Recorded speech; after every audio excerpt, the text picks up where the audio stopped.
皆さんお疲れ様です。とうこです。季節の変わり目だけど体調崩されていませんでしょうか。私はめちゃくちゃ数日間頭痛が治らなくて、なんだこれはと思って10年日記をやってるんだけど、その10年日記の1年前につけてた日記を読んだら同じく頭痛に苦しんでて、季節の変わり目ってそっか私頭痛くなるんだっていう学びがありましたわ。あれからジムも通ってるんだけど、筋肉痛がすっごい痛くてびっくりしちゃった。筋トレのトレーニングがしんどいとは言うけど、その後にやってくる筋肉痛が痛いよなんて教えてくれなかったじゃん。でもアズーが筋肉痛が来ないと不安になるって言ってて、トレーニングしたのに全然効いてないってことは足りてなかったってことだから、もっとやればよかったって後悔するからって言ってて、なんか筋肉メンヘラ界隈みたいって思った。なんか最近モヤモヤしててさ、あんまり心が晴れないというか、疲れてぼーっとしちゃうっていうか、何なんだろう、そういう時期なのかな。季節の変わり目で全て集約できそうな気もするんだけど、でも今元気がないってことは来週ははちゃめちゃに元気になるってことだから、そういう波があるからこのビッグウェーブに乗っていくしかないな。あ、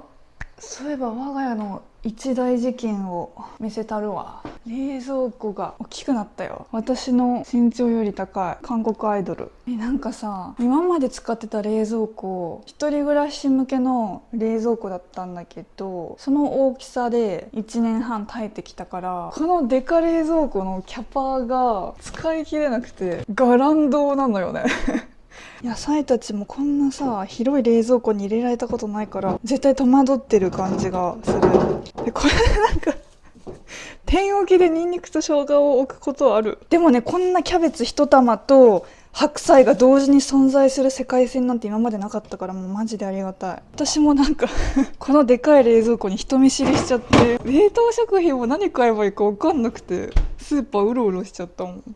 そんな感じ。なんか私今お腹空いてんのかな。あ、このさカップ麺のマーランタンがついに私が住む田舎のスーパーにも入荷されて、興奮のあまり即買いした。アサギーノちゃんがおすすめしてて食べたいと思ってたんだけど、なかなか売ってなくて探し回ってもやっとこさ。なんかおせんべいと時差があるんだな。私マーラータンまだ食べたことなくってさ、どうせみんな食べてるんでしょ。マーラータンとか食べずに死んでいくのかなって考えてたから、今日暗いなからすごい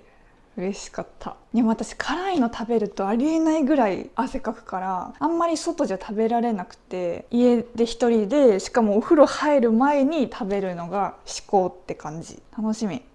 てかさ400リットル台以上の冷蔵庫を購入されたことがある人はわかると思うんだけどさ、冷蔵庫を購入して家の中に運ぶのって鬼クソ大変なんだね。私はねほんと知らなくって、てかこんなにねでっかい家電を買うのって正直人生で初めてレベルなんだよね。一人暮らしの頃ずっと家電はレンタルだったから購入したことなくって、今回冷蔵庫購入する時に母に事前に家の中に冷蔵庫運べるか家の搬入経路の長さ測った方がいいよって言われてたから測ってから行ったんだけどさ、数値上は入るんだけど実際現実問題段ボールの中に入れて冷蔵庫運ぶから、その冷蔵庫本体の大きさプラス箱って感じで、なかなか素人測定じゃ即搬入ってわけにはいかないみたいで、今回も下見に来ていただいたし、うちそんな狭なハウスじゃないと思ってたんだけど、意外とパツパツで郵便受けを外しますねって言われて、そんなに大掛かりなのってびっくりしちゃったよ。おまけにさ、冷蔵庫って何キロなんだろう。もう汗だくで大男2人が運んでくださってさ、もうなんか私そういう姿見ると、もちろんお金払ってるとはいえ自分のために誰かが何かしてくださってる姿見ると、もうなんか泣きそうになっちゃうんだよね。わかりませんかこれ。泣きそうになっちゃって、もう見てられなかった。見てられなかったってちょっと言い方意味違うけど、もう私のためにこんな重たいものを汗だくで運んでくださってると思ったら、もう辛くなっちゃって、お客様アンケート書いたい。私重たい冷蔵庫をテキパキ運んでくださいましたって、助かりましたってはがき送ったもん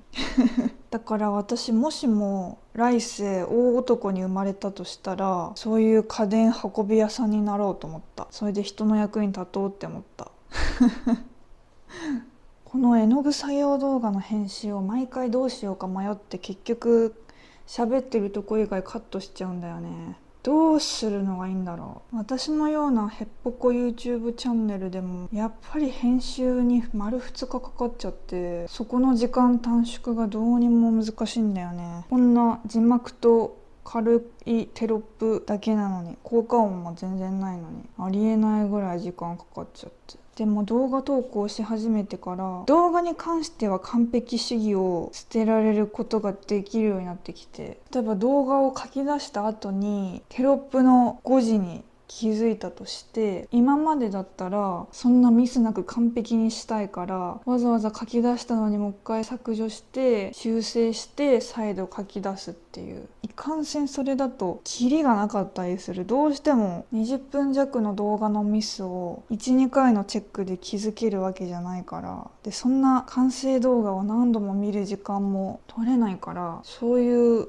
誤字は目をつむるようになった。誤情報とかいけない言葉とかじゃなきゃまあ仕方ないかなと思って、これは私の中でかなり進歩なんだよね。逆に完璧主義をやめられるようになったっていう。だから人の動画でコメント欄に誤字警察がいると、やめたらよって、忙しいんやでって、でも隅々まで見てくれて偉いねって思う。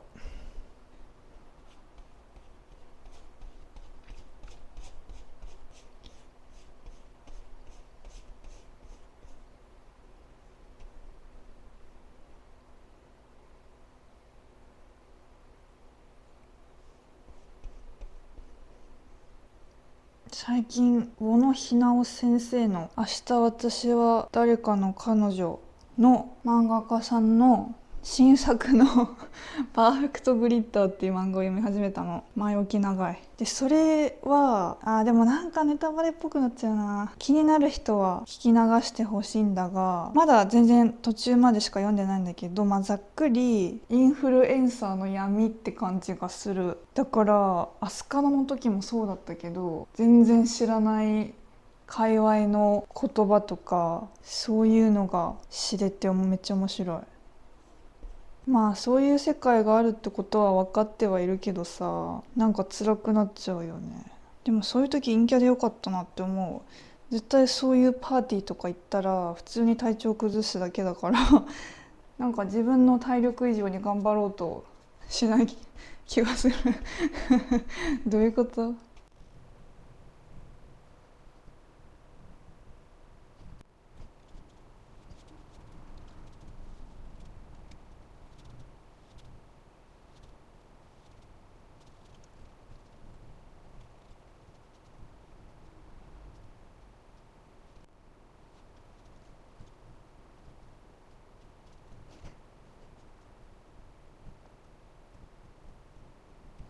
よし。12月に大阪で開催される展示に参加する予定なんだけど、今絵描きながらこの漠然とした不安は何だろうって思ったら、やっぱりその展示がうまくできるかなという不安感なんだろうなと思って。でもその不安な気持ちって向上心の表れでもあるとは思うから、目の前のやるべきことをやっていけばいいよね。やることやればいいの有能ですよ。じゃあお腹空いたので終わろうかな。マーラータン食べてみよう。よし。じゃあお疲れ様でした。